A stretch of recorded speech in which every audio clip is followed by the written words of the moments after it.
Good morning to President Rousseff, the Brazilian government, the Brazilian people for hosting us, to Secretary General Bon, Secretary General Shaw. Thank you for convening this conference. And thanks to all of you representing governments, civil society, the private sector, young people, men, women, and children everywhere. Brazil has done the world a great service by hosting us all here. This can be a fractious time, but thanks to Brazil's deft and effective leadership, we have coalesced around an outcome document that marks a real advance for sustainable development. We know this is one of the most pressing matters of our time, because how we grow together over the long term isn't a question for only some countries. It is a question for all countries. And here in Rio, thanks to Brazil, we are at the center of our shared efforts to find answers. I want to thank the President of Samoa for his remarks and the reminder that we meet at a critical moment. For some countries and some people around the world, this is not just a matter for long-term planning, but for immediate, pressing action. And we know that voices are being raised demanding expanded opportunities and a greater role in the decisions that affect the lives of us all. We have the potential to answer that call. Hundreds of millions of people have been lifted out of extreme poverty in just the past generation, laying the groundwork for even more progress. We are working together to end chronic hunger, an area where Brazil has shown particularly strong leadership. I believe we can end preventable child deaths and chart a path towards an AIDS-free generation. In short, this is a time for us to be pragmatic but also optimistic. A more prosperous future is within our reach, a future where all people benefit from sustainable development, no matter who they are or where they live.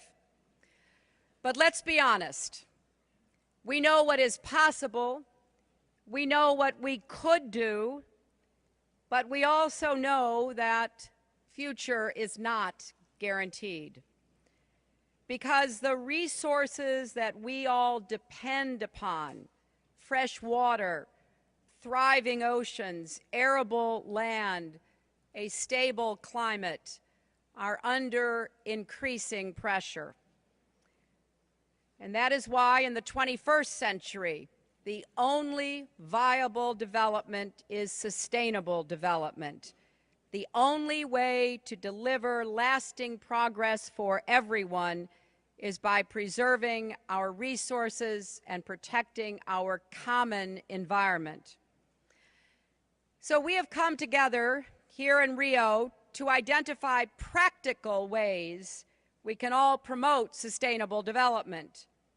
And while our views may differ sometimes, I believe we agree on some fundamental principles. We cannot be boxed in by the orthodoxies of the past. We should and must make decisions based on research and scientific evidence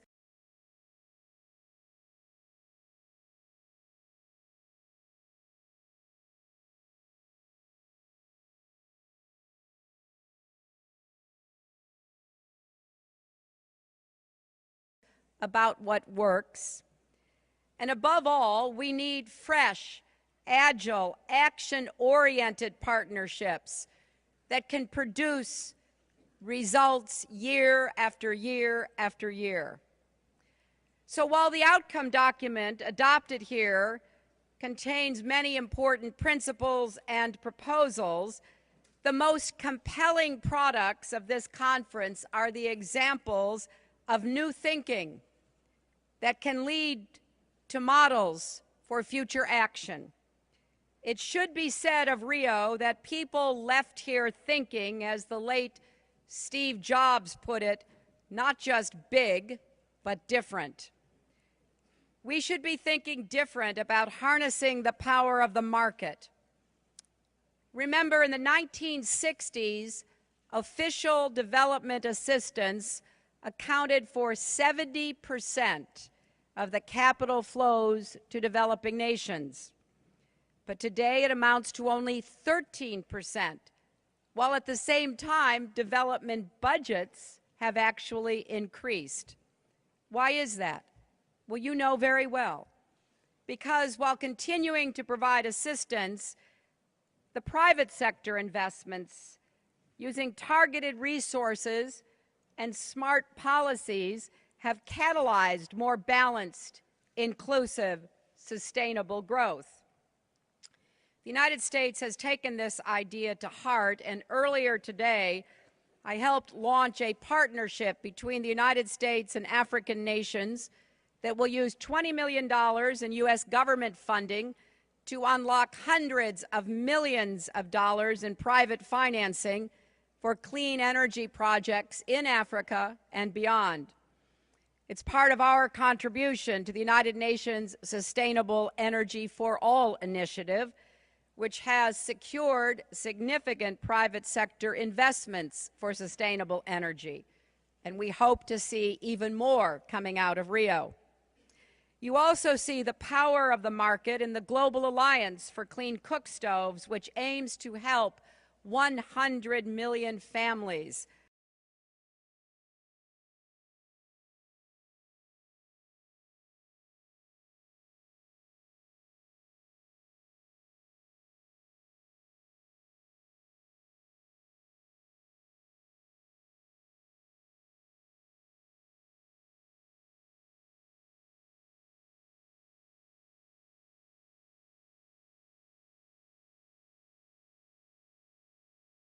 adopt clean cook stoves and fuels by 2020.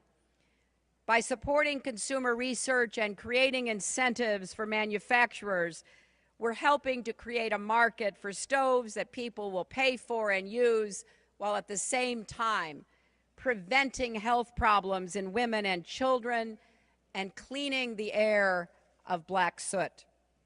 Now, in addition to tapping into the private sector, we should be thinking different about new types of partnerships to solve problems that might otherwise seem insurmountable. Here in Rio, the United States launched joint efforts on everything from deforestation and water to solid waste. We're also leading Feed the Future, a global effort to improve food security that is helping food producers adapt to climate change even as they reduce their own greenhouse gas emissions. And earlier this year, I was privileged to host 6 countries in the United Nations Environment Program as we launched the Climate and Clean Air Coalition. The goal is to reduce short-lived climate pollutants that cause more than 30% of current global warming, as well as millions of premature deaths and extensive crop losses. We know we have to keep working together on CO2, but we think that our Climate and Clean Air Coalition, to which many more countries are joining, and we welcome you, can take targeted action and produce results with respect to methane and black soot and HFCs. We also have to be thinking different about development in our cities. That is, after all, where most of the world's population lives today, where most of the growth is and will take place, and where innovative ideas are being put into action.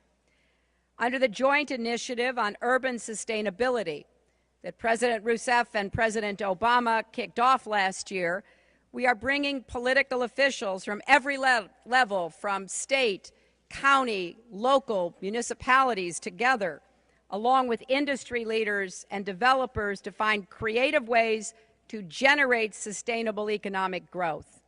If, as I heard earlier today, that 70% of the structures that will be needed in 30 years to house, to provide economic opportunities for the world's population have yet to be built, then we have a tremendous opportunity we cannot waste.